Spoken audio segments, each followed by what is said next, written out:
Upset alert might even be the wrong way to say it, but what are some upsets that we need to track? Because it's not a matter of if, it's more a matter of where, when, and who, like I said at the top of this show. And I think the best place to start is this coming Friday. We got Miami of Ohio at Miami, Florida.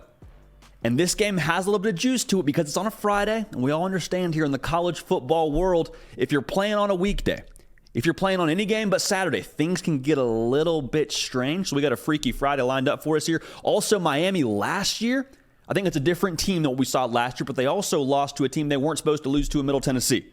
They lost pretty badly. So there's some interesting things going into this one. Miami favored by 17.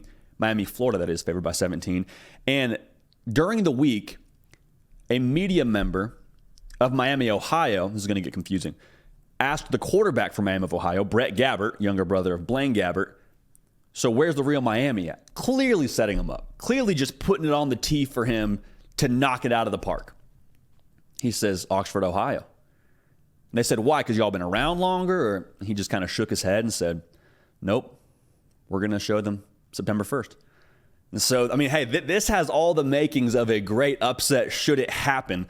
However, I think the makeover for Miami and what they're going to look like compared to last year now, you remember, 2 new coordinators. The offense, I think, will be revitalized. I think they're going to protect Tyler Van Dyke way better than they did a season ago.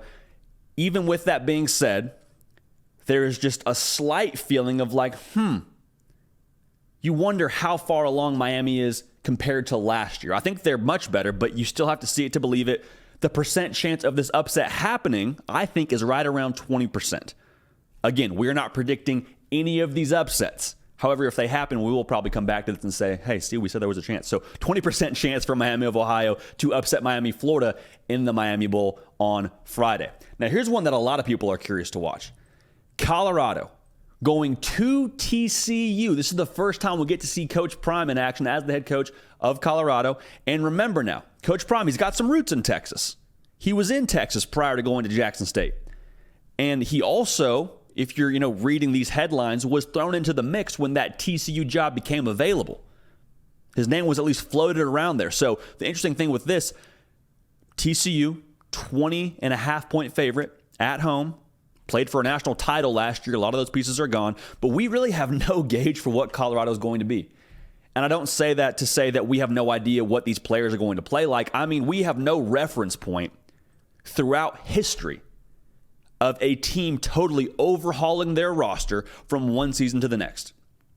You can talk about Colorado being 1-11 last year, and I don't think that's unfair, but also that team that was 1-11 last year, that staff and the overwhelming majority of that roster is no longer in Boulder, Colorado. So you wonder, okay, how quickly do these pieces mesh? There's also the I'm him factor with Colorado just a little bit, and the I'm him factor can best be defined as you roll the ball out on Saturday, and the other team may have a better roster, may have a better game plan, but there's 1 or 2 players for the opposing team that just that day decides that they are, in fact, him, take over the game, and that's the differentiator. That's the ultimate trump card. And the I'm him factor for Colorado is Shedeur Sanders and Travis Hunter. We're not predicting Colorado to win this game. In fact, I think they lose this game. But at the exact same time, you're curious about what this new TCU offense will look like. Remember, Garrett Riley now gone to Clemson. It's going to be Kendall Briles calling the offense for TCU. Chandler Morris is going to be the starting quarterback. Max Duggan obviously was a Heisman finalist last year, but here's the interesting thing to remember. Max Duggan was not listed as a starting quarterback going into the season last year. It was Chandler Morris. Then Chandler Morris got dinged up. Max Duggan gets the nod and never really looks back. So I think TCU still wins this game. They made some great adds through the portal. I'm going to go ahead and give Colorado a 24% chance to pull off the upset. So a little bit higher than the Miami of Ohio chances to upset Miami of Florida. But no, I think this is going to be a really fascinating one to watch to see how all those new pieces at Colorado are able to mesh. Now here's another one. This is the largest spread that we're going to talk about, and I even hesitate to talk about this in terms of like it being an upset, but I think we should just as a whole. Ohio State goes to Indiana. So from a macro perspective, you have 2 Power 5 teams, you have a conference game, and you have a team on the road breaking in a new quarterback. Now, Indiana, they're going to have a new quarterback as well, and they're keeping it very close to the vest. They're not telling anybody. If it's me, I'm playing Taven Jackson. who's the transfer from Tennessee, is now at Indiana. He was a top 15 quarterback coming out of high school. Dude can play some ball now. You say, well, if he's so good, why couldn't he start at Tennessee? Well, because he was behind Hendon Hooker. He's now going to probably be behind a Nico Iamaleava at Tennessee, should he have stayed, and behind Joe Milton. Like, the writing was kind of on the wall for him. But just because he couldn't cut it at Tennessee doesn't mean he can't play some ball. He was a 4-star kid out of high school. This is a road game for Ohio State. It's not going to be a thing where they just roll the ball out there and it's a, Kent State waiting for him or some Maction team. No disrespect to the Maction. My point being, the talent level of Indiana is enough to at least make it a conversation. Now, the spread is 29.5 favoring Ohio State, but still, we got to at least just, give a gauge for this. The way this would happen is the new quarterbacks for Ohio State trot out there and are just a very, very different version of what we thought they would be going into the year. I mean, both 5-star guys, Kyle McCord and Devin Brown, both going to play. We'll talk about Kyle McCord being the starter in this game a little bit later. There's a degree of variance that we still can't totally account for. Now, how much variance? I think it's pretty slim. And Vegas does too. It's why it's 29.5 points. At the end of the day, I think Ohio State, even if you have Devin Brown throw 3 interceptions and Kyle McCord throws 1 interception or whatever, however many times they turn it over, the talent defensively for Ohio State, I think, just makes this one not even a football game. Wanted to talk about it because of that quarterback variance that Ohio State's going to have, and because it is a road game and because it is a conference game. But at the exact same time, I don't think Ohio State drops this one. This is going to be our lowest percent chance of an upset we're talking about. I'm going to give Indiana a 9% chance to pull this one off at home. It is in Bloomington. If you get some life early in the game, maybe you hang around for a little bit, but truthfully, we like Ohio State to win, probably like Ohio State to cover in that one as well. So goes without saying, very, very slim chance. Had to talk about it because of the quarterback situation there. Now, this one is going to be the highest percent chance of an upset, and that is Oregon State with DJU playing quarterback going to San Jose State. Now, the line on this one is Oregon State favored by 16.5. But remember what San Jose State was doing against USC? Remember Chevin Cordero just dropping back and dealing dimes to Nick Nash, the former quarterback at San Jose State, now playing receiver? They were putting up numbers now. And say what you want about USC's defense, there's still a pretty solid talent level for them. And also, that was on the road. Oregon State is going to San Jose State. So Coach Brennan and the boys, they're going to be ready for this one. Oregon State also only returns 52% of the production on that defense from a season ago. So we talk about variance now. There's a high level of variance that could be baked into what Oregon State is defensively. I still think they're going to win this game. I still think they're going to be good. But if the new pieces just are abysmal, or if they just have deer in the headlights kind of syndrome early on, just keep an eye on this, because Chevin Cordero's played a lot of football now.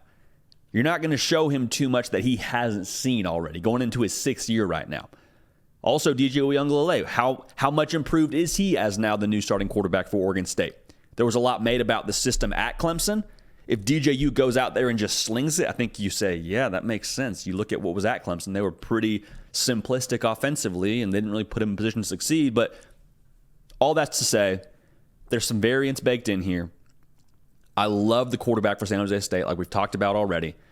I'm going to give San Jose State a 37% chance to pull off this upset. So we're not going to pick them to win, clearly. I'm going to go ahead and pick San Jose State to at least cover that 16.5 number. And I would not be surprised if that number shrunk even more as we got closer and closer to game time. So watch that game. That'll be fun. Don't be surprised if it comes to the third quarter and you're kind of checking scores around the country and you say, wait a second. San Jose State is only down by a touchdown right now against Oregon State. Also, why is this game at San Jose State? Probably going to be the trains of thought that people next to you on the couch are communicating out loud. Want us to be ahead of this one. Upset alert big time for Oregon State. Now, last one we're going to talk about here, West Virginia at Penn State. I thought this spread would be a little bit higher, to tell you the truth. Penn State is favored by 20.5. I thought it would be closer to what we saw with Ohio State getting 29.5 against Indiana. Maybe not that much, but at least like 25.5. Regardless, Drew Aller is the great hope for the good people in State College, has got that place teeming with optimism, and for good reason, was a 5-star recruit, all the tools in the book. But here's my thing. I still need to see it from Drew Aller. I still need to see it. I know he has got all the ability in the world, but to do it in practice and do it behind closed doors and for me to read on message boards that you're crushing it from Blue White Illustrated, get a membership there if you love Penn State and want to keep up with all things intel around that program. Do a great job over there. Does Sean Fitz and the boys. I still need to see it in a game. Very, very different. Do it in an 11-on-11 setting in front of 70,000 plus screaming fans and then to do it in practice. All right, so we'll see how he acclimates because it's not going to be a FCS school rolling out there. Penn State doesn't play Cornell. Lucky for them and lucky for Cornell, to be honest with you. I'm curious what they look like as an offensive unit throwing the football with his first start. Now, West Virginia got a couple of quarterbacks, and they're not tipping their hand as to who it's going to be. Neil Brown says he knows who it's going to be, but he's not telling you because he wants to keep the competitive advantage, so good for Neil Brown. It's either going to be Nico Marchiol, who's one of the highest rated recruits they've had at West Virginia, or Garrett Green. And the key thing is, if Neil Brown feels good with one of those guys, roll with them, great. The interesting thing here is they're both going to be dual threat-esque kind of quarterbacks. They can both hurt you with their legs. And what do we say around here with quarterbacks that are dual threats? They can break your game plan. You could have the perfect play dialed up. You could have the exact right defense set. But one thing leads to another. You got that blitz teed up. He's got an open shot. Quarterback spins out of it. Brand new play. At that exact moment where the quarterback break contain, the new play is in effect. It doesn't matter what you had dialed up. Now it's okay. Can we improvise and adapt and be on our P's and Q's when that scramble drill goes into place? So just keep an eye on that. That could be a factor because if Nico Marchiol or if Garrett Green gets rolling and they can really hurt you with their legs, this could get interesting. Now, it's on the road. It's not going to be a kind environment, and I love what Penn State has on the defensive side of the ball as well. James Franklin came on this show and told us he feels great about the talent and the depth there.